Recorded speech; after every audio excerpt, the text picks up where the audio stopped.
ஆண்டவரும் உலக இரட்சகருமாயிருக்கிற இயேசு கிறிஸ்துவின் இனிய நாமத்தில் யாவருக்கும் என் அன்பின் காலை வாழ்த்துக்கள். வெற்றி கொடி பிடித்திடுவோம், நாம் வீரநடை நடந்திடுவோம். வெற்றி கொடி பிடித்திடுவோம், நாம் வீரநடை நடந்திடுவோம். வெள்ளம் போல சத்தான் வந்தாலும் ஆவிதாமே கொடி பிடிப்பா. வெள்ளம் போல சத்தான் வந்தாலும் ஆவிதாமே கொடி பிடிப்பா. அஞ்சாதே என் மகனே, நீ அஞ்சாதே என் மகளே. அஞ்சாதே என் மகனே, நீ அஞ்சாதே என் மகளே.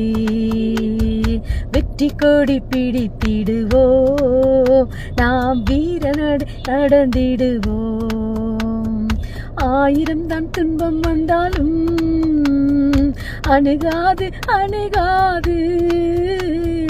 1000 தான் துன்பம் வந்தாலும் அணுகாது அணுகாது. ஆவி பட்டயம் உண்டு, நாம் அலகையை வென்று விட்டோம். ஆவியின் பட்டயம் உண்டு, நாம் அலகையை வென்று விட்டோம். வெற்றி கொடி பிடித்திடுவோம், நாம் வீரநடை நடந்திடுவோம்.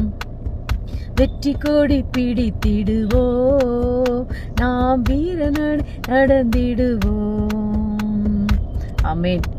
நாம் நம்மில் அன்பு கூறுகிறவர்களாலே முற்றும் ஜெயம் கொள்ளுகிறவர்களாய் இருக்கிறோமே.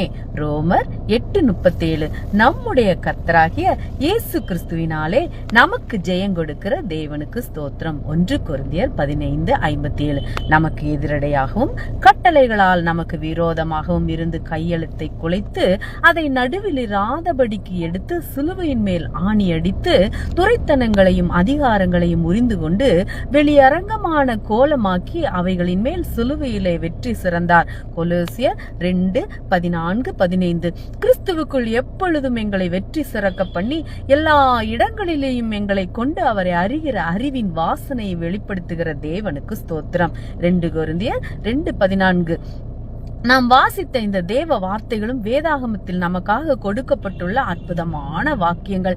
இந்த வாக்கியங்களின் பொருள் என்னவென்றோ, கிறிஸ்துவுக்குள் தேவன் நம்மை அழைத்திருப்பது தோல்வியோடு வாழ வேண்டும் என்பதற்காக அல்ல, அனுதினமும் வெற்றியோடு வாழ வேண்டும் என்பதற்காகவே.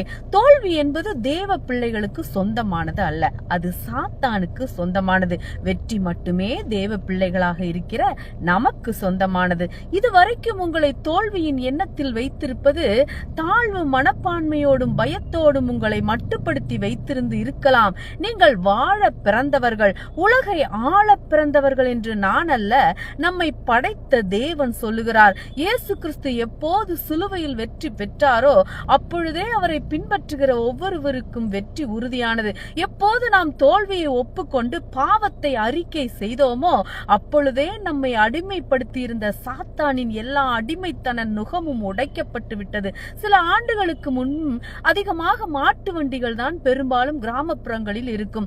அதில் தான் பொருள்களை ஏற்றிக்கொண்டு வருவது வழக்கம். சில நேரங்களில் வெகு தொலைவில் இருந்து பொருள்கள் ஏற்றிக்கொண்டு வரும் பொழுது இரவு நேரமாகிவிடும். இரவெல்லாம் வண்டியை ஓட்டிக்கொண்டே வருவார்கள். அப்படி வரும் பொழுது வண்டியை ஓட்டிக்கொண்டு வருபவர் தூங்கி விடுவார். அது வழக்கமாக வரும் வழி என்பதால் மாடுகளும் சரியாக வந்து கொண்டே இருக்கும்.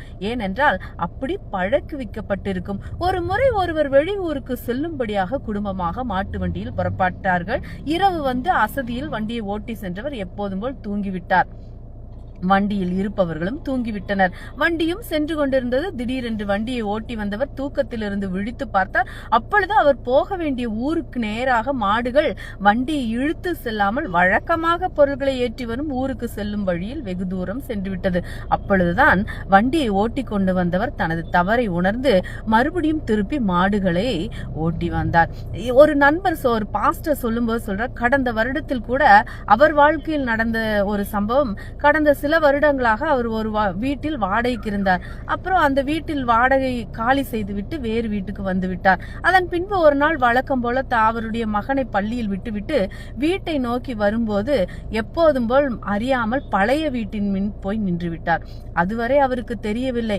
அங்கு போன பிறகுதான் ஐயோ இது நம்ம பழைய வீடு என்று ஞாபகம் வந்தது. இது போல வீட்டுக்கு வந்துவிட்டு மாறி போறதுக்கு மனது வந்து விட்டது. சும்மாதான் அப்படியே சொல்லி அங்க போயிட்டு அப்படியே சமாளிச்சு அங்கிருந்து வந்துட்டார். இதை ஏன் குறிப்பிடுகிறேன் என்றால், நாமும் அப்படிதான் உலக வழக்கத்திலும் அடிமைத்தனத்திலும் பாவத்திலும் இருந்த நாம், இயேசு கிறிஸ்து நம்மை பாவத்திலிருந்தும் உலக வழக்கத்திலிருந்தும் அடிமைத்தனத்திலிருந்தும் விடுவித்து பரிசுத்த பாதையில் நடத்தினாலும் சில நேரங்களில் அறியாமலும் பிசாசின் வஞ்சகத்திலும் மாட்டிக்கொண்டு பழைய பழக்க வழக்கங்களுக்கு நேராக சென்று விடுவது உண்டு.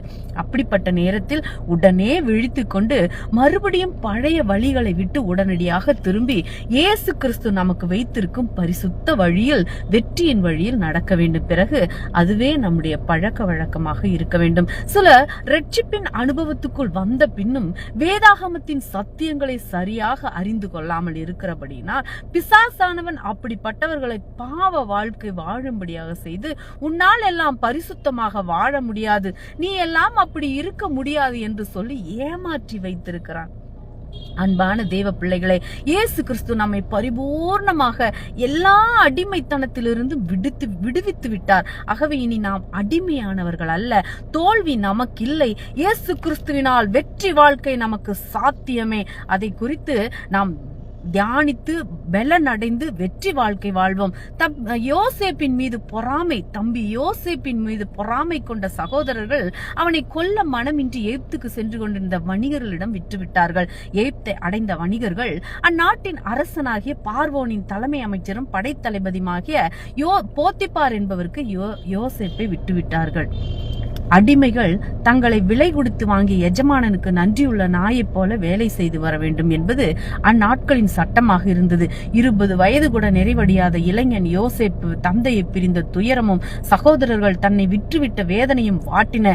இருப்பினும் மெல்ல மெல்ல தனது வாழ்க்கை சூழ்நிலையை யோசேப்பு ஏற்றுக்கொண்டார். தன்னை வழிநடத்தி செல்லும் கடவுளை நினைவு கூர்ந்து அவரை நோக்கி பிரார்த்தனை செய்து வந்தார். எனவே கடவுள் அவரை தன் உள்ளங்கையில் வைத்து காத்து வந்தார். யோசேப்பு செய்கிற எல்லா செயல்களும் கடவுளின் உதவியால் வெற்றி பெறுவதைக் கண்டு எஜமானனாகிய போத்திபார் மகிழ்ச்சி அடைந்தார். யோசேப்பின் நன்னடத்தை, உழைப்பு ஆகியவற்றை வைத்து அவரை அதிகாரியாக ஆக்கினார். இவ்வாறு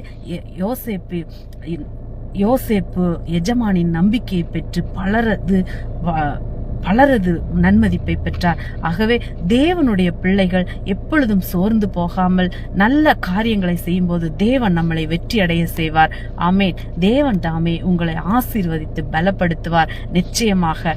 ஆமேன். Praise God. ஹல்லேலூயா.